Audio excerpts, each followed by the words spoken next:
Hey, this is JP with Central Idaho Mountain Weather. It is July 14th, Bench Lake Fire Evening Update. Got a chance to see some water scoopers in action today on my way back from Stanley Lake. And looked like they were doing a pretty good job, although the fire did jump pretty significantly today.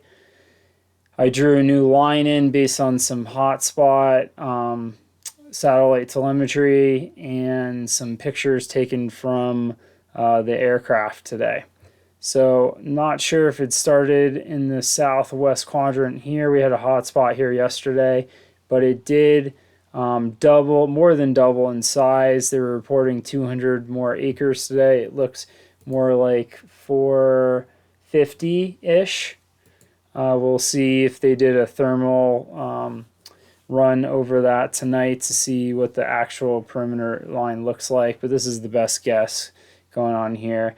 Did look like it overran the Sawtooth Avalanche Center's Bench Lake Station, weather station.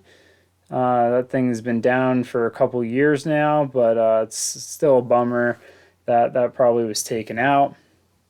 This moved into a big section. I know this these woods fairly well from ski touring. There's a lot of dead in this area, lots of fuel. Not really surprised, even with that much not that much wind. I'm sure it just took off today from that. The water scoopers were on scene. We had two of those and three helicopters. The water scoopers can do a run in about 5 minutes. So they're a pretty significant resource. I also used this image from the lead plane that was taken to kind of estimate where on the topo map where the new fire is. So looking at our other weather station over at Stanley Ranger, the Stanley Ranger station, the humidities were in the 20s today, so a little bit better. Wind gusts did get up to 24 around 4 o'clock out of the northwest. So the winds did shift. Lots of that smoke was coming towards the south because of that wind shift. Tomorrow it looks like it's going to be more out of the west again.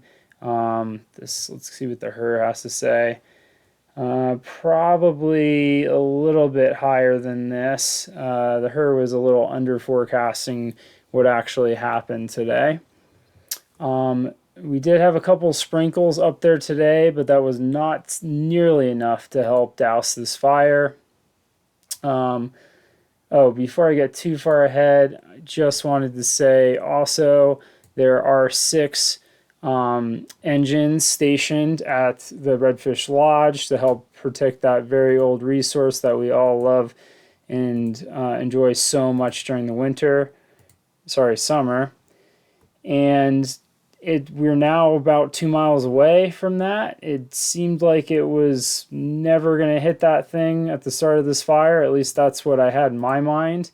Now I'm kind of wondering if that's the case or not. They've been having a pretty good job being successful with the water scoopers right now and not using fire retardant because they're trying to protect that the salmon species because it's endangered.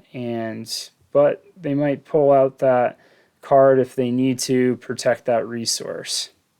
Yeah, we'll see. I imagine they're going to put in some pretty hard fire lines, hand lines in here, maybe tomorrow ahead of this thing since it did grow so much.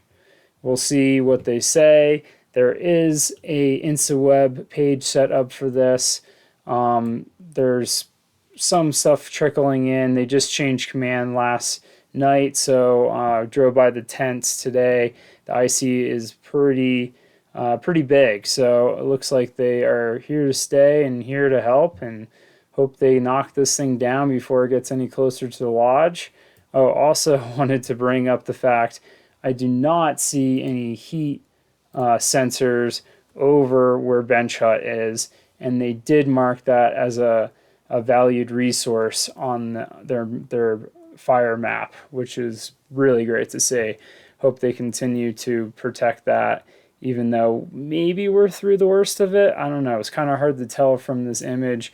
what was going on back here at Bench Hut Fire. So we'll have to tune in for more. Hopefully they'll have an updated perimeter line after doing a sweep tonight with infrared.